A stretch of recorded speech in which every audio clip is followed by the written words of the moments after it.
Assalamualaikum, halo Sobat Tekno Android semua dimanapun Anda berada. Poco Indonesia akan segera meluncurkan HP baru yaitu Poco M5 dan M5s pada 8 November besok.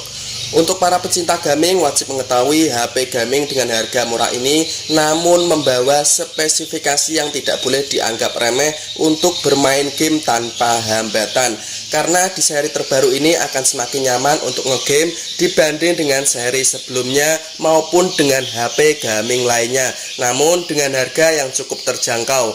HP Poco M5 ini dibanderol di antara harga 2 jutaan ya teman-teman. Kemudian untuk kelebihan dari HP Poco M5 terbaru ini, yang pertama adalah mempunyai layar yang bagus dengan refresh rate 90Hz. Walau layar masih menggunakan panel IPS LCD, namun tetap mampu menampilkan visual yang baik lantaran sudah mendukung refresh rate 90Hz. Cocok untuk bermain game maupun media sosial. Kemudian kelebihan yang kedua adalah performa yang gahar menggunakan MediaTek Helio G99 yang merupakan chipset tertinggi dari Helio G series. Jadi untuk bermain game HP Poco M5 ini lebih lancar. Kemudian kelebihan yang ketiga adalah desain bodi yang trendy dengan RAM yang cukup lumayan luas yaitu 4 hingga 6 GB dan memori internal 64 hingga 128 GB serta didukung dengan memori tambahan ya teman-teman.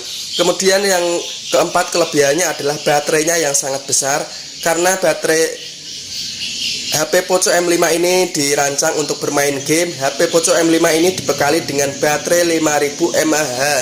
HP ini diklaim bisa tahan 15 jam saat bermain game. Kemudian kelebihan yang kelima adalah triple kamera.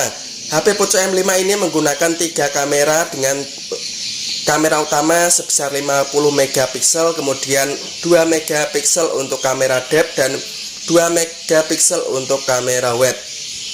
Kemudian kelebihan selanjutnya adalah ini konektivitasnya sangat lengkap dari HP Poco M5 ini ya teman-teman. Kemudian dari segi Android ini sudah Android 12 dan MIUI 13 yang menyenangkan. Tetapi pada HP Poco M5 ini mempunyai kekurangan ya teman-teman. Di antaranya ini adalah fast charging hanya 18 watt, jadi cukup lambat sekali untuk HP game. Kemudian tanpa kamera ultrawide. Dan yang terakhir ini adalah HP Poco M5 ini belum mendukung sistem 5G ya teman-teman. Tanpa perekaman 4K tidak dapat merekam 60 fps. Terima kasih, semoga membantu. Wassalamualaikum warahmatullahi wabarakatuh.